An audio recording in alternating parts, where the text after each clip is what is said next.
I'm going to talk about self-inserts. Self-inserts are a controversial topic and very often a heavily criticised topic at that.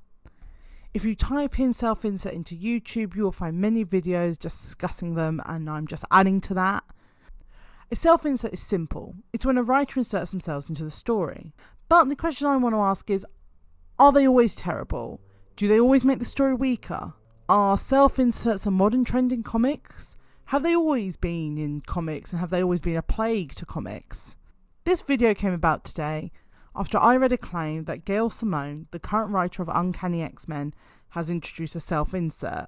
The self-insert is seeming to be heading into a relationship with Kurt Wagner, also known as Nightcrawler.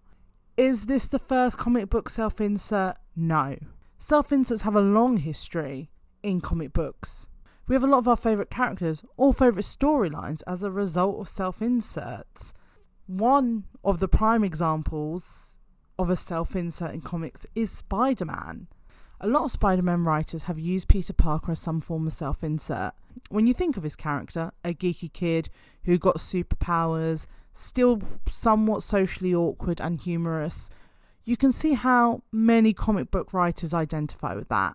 Has it sometimes been to the character's detriment? Yes, but it's not necessarily the rule. The Spider-Man creator, Steve Ditko, put a lot of himself into Peter.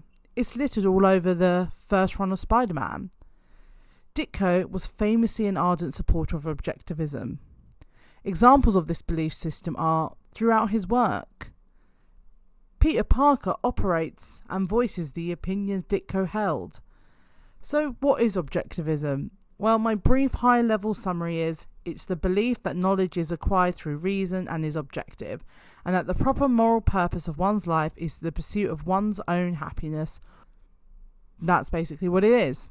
Peter works as Ditko's mouthpiece. For example, Peter reacts badly to a protest as it goes against the notion of objective morality and putting yourself first. And this was at a time of large change, often involving large protests attended by young people. Peter was famously also not a very nice guy in his early appearances. He was selfish, put himself first, and didn't care about responsibility to others, and didn't care about making friends or being part of a community. As objectivists see it, the idea of the loner hero is the ultimate figure, what one strives to achieve. This is why in his early days he operated mostly on his own, the loner archetype, which to somewhat extent exists today, i.e. he's not part of the Avengers, he's not part of a team, he flitters in and out of membership, but he's pretty much a lone hero still. A common criticism of self-insert is that they are often described or drawn as idealised versions of the hero. Looking at the design of Peter Parker and Steve Ditko, how he looked, you can see clear similarities. This is a picture of Steve Ditko, and this is his drawing of Peter. I think we can see the clear similarities. He was the creator and designer of Spider-Man. It is no coincidence this is how Peter Parker looks. Ditko might be criticised for his political beliefs, but you don't have Peter Parker largely remembered as Ditko's self-insert. It's often remarked upon that he was particularly cruel, petty and selfish in his first run, but you could argue it mirrors Ditko's objectivist beliefs. The way he acted, his origin story, and even his conflict with J. Jonah Jameson originates from this. From this self-insert story, a whole rich world of storytelling has emerged. Should we discredit Ditko and even the character Spider-Man because he is a self-insert? I don't think so, and it would be a shame. There were foundations laid. Now, Ditko did create a character that was his ideal, was a perfect example of objectivism, but this perfect example of an ideology turned out to be an example of a flawed young man, which worked better. Maybe we were lucky with that. And there is one author, most well known for writing self-inserts, and that's Stephen King. It's a running joke that most of Stephen King's protagonists are writers from Maine. This is a deviation from comic books, but Stephen King says he started writing because of comics and he has graphic novels. So actually, there is a connection, and it's tenuous, I know, but it is a connection. Jack in The Shining is a prime example of a self-insert. Stephen King famously struggled with addiction at the same time he was writing The Shining. Jack Torrance struggles with addiction. They are both fathers, and the story revolves around fatherhood and the scars left over from their own father. There are differences, of course. Stephen King's father abandoned the family, and Jack Torrance's father was abusive. There's something pervasive about the story. It's men feeling that they will repeat the same mistakes with their sons. Yet they still have the desire to be better, but it may not be enough. Maybe they will end up failing. Should we criticise The Shining because of that? Is writing that explores an element of yourself less valuable? Does it matter that Stephen King's son was the same age as Danny?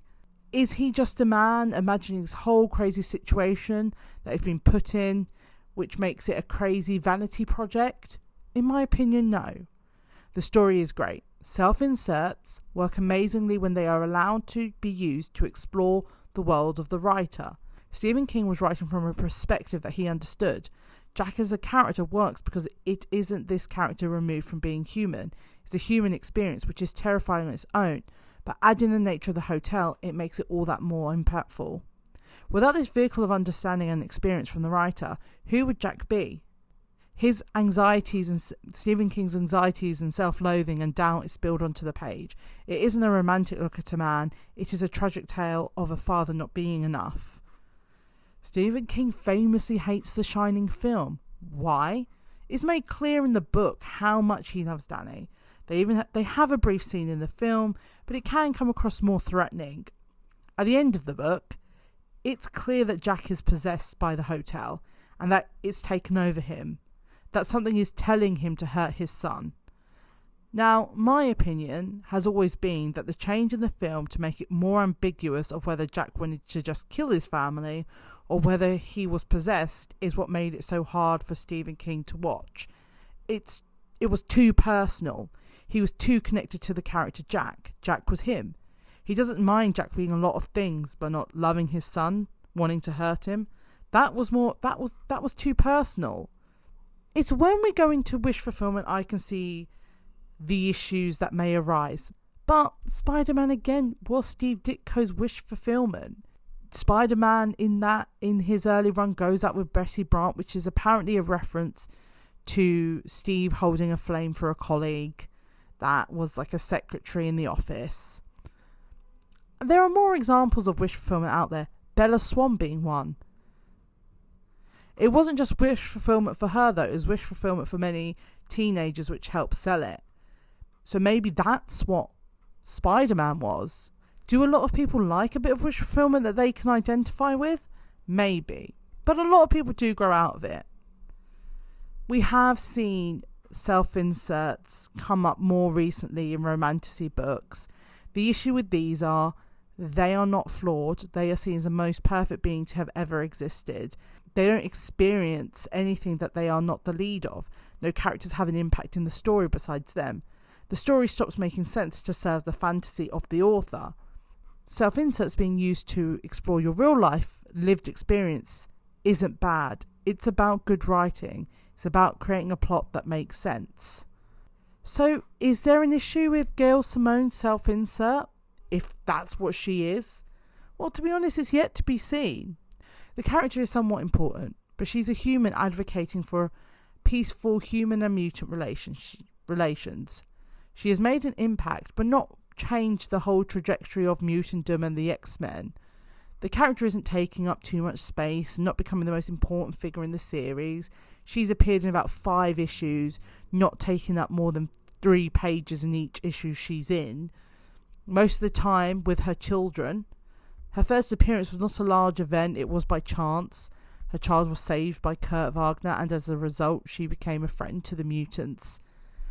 The allegations started to come in thick and fast after a preview showed that the character will have a date with Kurt. I'm sure this is where the wish fulfillment stuff starts to come in, but I guess each to their own with that. I see how the look of the character of Mackenzie Denier, which is the one that they say is her self-insert, can be considered similar to Gail Simone. The glasses, the colour of the hair, and the whole being a woman. I suppose Mackenzie does push a lot of the plot ahead to creating a new status quo for mutants in New Orleans. And Gail Simone is picking up the book and creating a new status quo for mutants after Krakoa. So maybe it's intentional. I mean, that's a reach. I think even if she is a self-insert, it's not egregious or necessarily negative. It's a cutesy story for Kurt. He says this woman's daughter. She's eternally grateful to him. She sees him for the goodness he has. Over time, feelings build between the two. And in addition to that, her children adore him. Kurt is trying to decide where his life is going after serving the X-Men for so long and the fall of Krakoa. And if that character is somehow inspired by Gail Simone herself, so what? The character doesn't take up too much space. She hasn't killed any characters off to make her the main character. The woman works in a clerical job in the mayor's office. She's a normal person. It isn't a terrible example of wish fulfillment uprooting the whole story. The mutant world doesn't revolve around her. And here's another announcement. It isn't Gail Simone who killed the Silver Sable and Kurt romance. That was never going to last. Uncanny Spider-Man was fun, but do you imagine Silver Sable hanging out in Louisiana with the X-Men? No. That isn't who she is. I hate to break it to you, but they had a relationship for a few issues in a one-off story. Their paths are not likely to cross again, especially with the storyline Kurt is heading down. Though I have heard people say that Silver Sable is going to have a romance with Wolverine, so their paths may cross again. I will add, it's much harder for women to create characters without the allegations of self-insert. This is probably due to a lack of women writers, and there's plenty of female characters, but also not a lot of female characters at the same time. Since the 90s in itself, it's been hard to introduce new characters too. So when someone new comes in, it is harder to place them, and that character can sometimes feel a bit forced in, which can then lead to screams of self-insert. But we do need new characters. I personally believe that you will always end up writing a bit of a self-insert in your own stories. You can have characters that represent different sides of you or who you are. Is that necessarily bad? No. Using your point of view or how you see the world to write stories isn't bad. The real issue is over wish fulfillment, making it a fantasy where the story revolves around indulging whims and fantasies. It doesn't even have to be a character you create yourself in comic books that ends up being your self-insert. I spoke about Ditko in the early days of Spider-Man, but many writers have used Spider-Man as a self-insert. As I said before, Dan Slott's run on Spider-Man can be argued as some weird form of wish fulfillment. Cindy Moon, for example. Zeb Wells' Peter is often accused of this as well. Is it by fault of these writers? No, not completely. It will happen, I believe. It's about managing how much you give your character.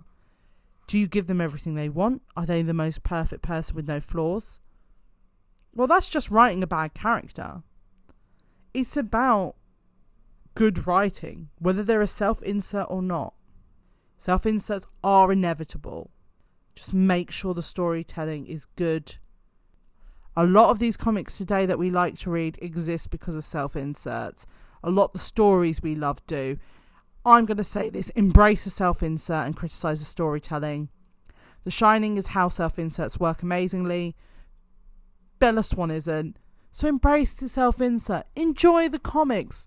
Also, every female character created by a woman isn't a self-insert. And every character created by somebody non-white to be from the same ethnic group as them isn't always a self-insert. And if it is, think to yourself, is it bad storytelling though? Editing Gigi here. I'm working towards a much longer video, which takes a lot of time and reading. So in the meantime, I'm going to upload every couple of weeks a shorter video, about 10 to 15 minutes about comics. And if that's something that interests you, please like, subscribe and comment. The big video that I'm working towards is a huge Daredevil video, which means I need to read most of Daredevil again and take notes and do a lot of writing. Also, all my titles for my videos refer to a song, film or TV show. So if you guess what I'm referring to in this title, drop it down below and you get a thumbs up from me.